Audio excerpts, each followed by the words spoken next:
कर्मफल। मरने के बाद स्वर्ग के द्वार पर 4 व्यक्ति खड़े थे।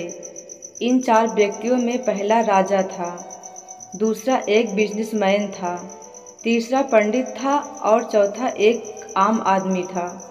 किसी को भी यह पता नहीं था कि कौन स्वर्ग के अंदर प्रवेश कर पाएगा और कौन वहीं से वापस लौटा दिया जाएगा। सब स्वर्ग का दरवाज़ा खुलने की राह देख रहे थे और आपस में बातें कर रहे थे। जैसे ही राजा को मरने से पहले से ही आदत थी, उसने अपनी बात सबसे पहले बताई। राजा ने कहा, मैं बहुत प्रख्यात राजा हूँ। मैंने धरती पर अपना बहुत नाम कमाया है, इसलिए पूरी संभावना है कि मैं ही स्वर्ग में जाऊँगा। फिर व्यापारी ने अपनी बात सामने रखी। वह बोला, मैंने धरती पर खूब धन कमाया और उस धन से मैंने सैकड़ों लोगों की मदद की, इसलिए मैं ही स्वर्ग का हकदार हूँ। अब बारी थी पंडित की, तो पंडित ने मुंह खोला और सबको यह कहा, चाहे तुम जो सोच लो, लेकिन यह बात तो तय है कि स्वर्ग के दरवाजे खुलेंगे तो मेरे लिए ही। सब जानते हैं कि पंडित दिन रात भगवान को याद करते हैं, इसलिए स्वाभाविक है कि स्वर्ग में पंडित का स्वागत किया जाए। जब सब ने अपना अपना पक्ष रख दिया, तब सबकी नज़र उस मजदूर पर थी जो चुपचाप अपनी नज़रें नीचे झुकाए बिना कुछ बोले वहीं पर खड़ा रहा। स्वर्ग का दरवाज़ा खुला और वहाँ पर एक देवदूत आकर खड़ा हो गया। देवदूत के हाथों में एक पुस्तक थी जिसमें इन सभी के कर्मों के बारे में लिखा हुआ था। देवदूत ने सबसे पहले राजा को अपने पास बुलाया और उसको पूछा, तुम बताओ, तुमने अपने जीवन में क्या क्या अच्छे कर्म किए हैं। मैं उन्हें इस पुस्तक में देखकर फैसला करूँगा कि तुम्हें अंदर आने देना है या नहीं। राजा ने कहा, मेरा राज्य जितना बड़ा था उतना ही समृद्ध था और मेरी राज्य के सभी लोग खुशहाल थे। सभी बड़े आनंद से रहते थे। मैंने उन्हें कभी भी किसी भी चीज़ की कमी नहीं होने दी। यही मेरे अच्छे कर्म हैं। देवदूत ने अपने पुस्तक में देखा और देखने के बाद राजा से कहा, तुम सच बोलते हो। तुमने अपने राज्य की प्रजा को बहुत सुखी रखा था, लेकिन तुमने अपने राज्य की सीमा बढ़ाने के लिए जितने युद्ध किए थे, उन युद्ध की वजह से हजारों सैनिकों ने अपनी जान गंवा दी थी। उन हजारों सैनिकों के परिवार के दुख का कारण तुम बने थे, इसलिए तुम स्वर्ग में नहीं आ सकते। अब बारी थी व्यापारी की। व्यापारी से अब देवदूत ने पूछा कि तुम्हारे अच्छे कर्म क्या हैं। तब व्यापारी ने उससे कहा, मैंने सैकड़ों लोगों को खाना खिलाया है, कई आश्रमों में दान किया है, कई निराश्रित लोगों के लिए घर बनाकर दिया है। यह मेरे अच्छे कर्म हैं।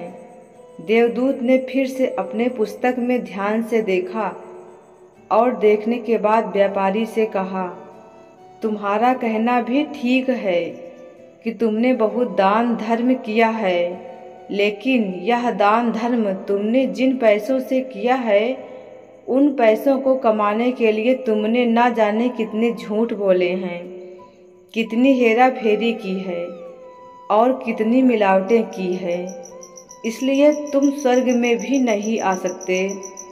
जब पंडित से यही सवाल किया गया तो पंडित ने बड़े ही आत्मविश्वास के साथ कहा, मैंने अनगिनत लोगों को ज्ञान दिया है, हजारों यज्ञ और पूजाएं की हैं और दिन रात भगवान का जाप किया है।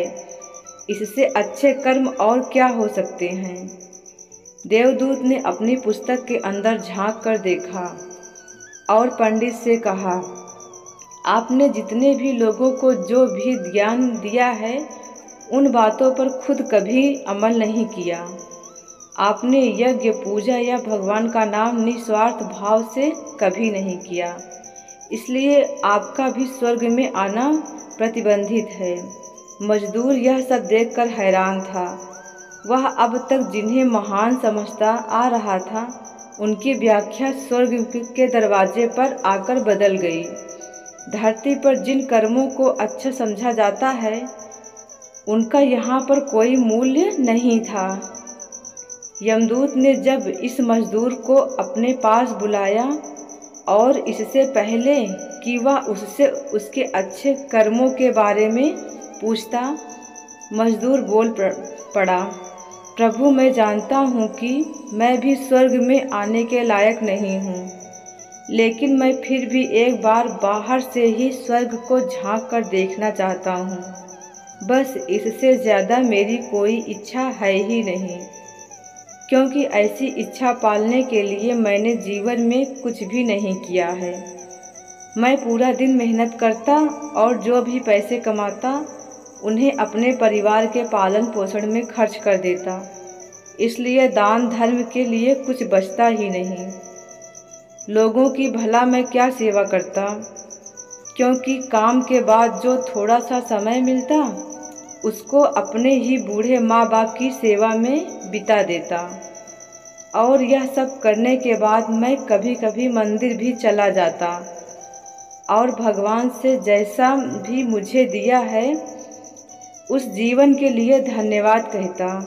देवदूत ने अपनी पुस्तक में बड़े ध्यान से देखा और थोड़ी देर बाद देखते ही रह गया। फिर उसने मजदूर से पूछा कि तुम याद करके बताओ, तुमने कभी तो कोई अच्छा काम किया होगा। मजदूर ने थोड़ी देर सोचने के बाद बोला, हाँ, मुझे थोड़ा थोड़ा याद है। एक बार मैं बहुत भूखा था और मैं खाना ही खाने बैठा था कि एक बहुत ही कमज़ोर कुत्ता जो ठीक से चल भी नहीं पा रहा था, वह मेरे पास आ गया और मेरे खाने को देखने लगा। तब मैंने अपनी रोटी उसे खिला दी थी और उस दिन मैं बहुत भूखा सोया था। मजदूर की बात सुनने के बाद देवदूत मुस्कुराया और मजदूर को बड़े सम्मान से स्वर्ग के अंदर लेकर गया। दोस्तों, अच्छे कर्म लोभ, मोह, माया इन सब भाव में आकर नहीं किए जाते और ना ही उन्हें अच्छे कर्मों की श्रेणी में गिना जाता है। निस्वार्थ भाव से किया गया एक ही अच्छा कर्म आपको जीवन के सारे पाप धोने की शक्ति रखता है। इसलिए जब भी मौका मिले निस्वार्थ भाव से और अच्छे मन से अच्छे कर्म किया करें। ऐसे ही वीडियो को देखने के लिए आप हमारे चैनल को सब्सक्राइब करें। धन्यवाद।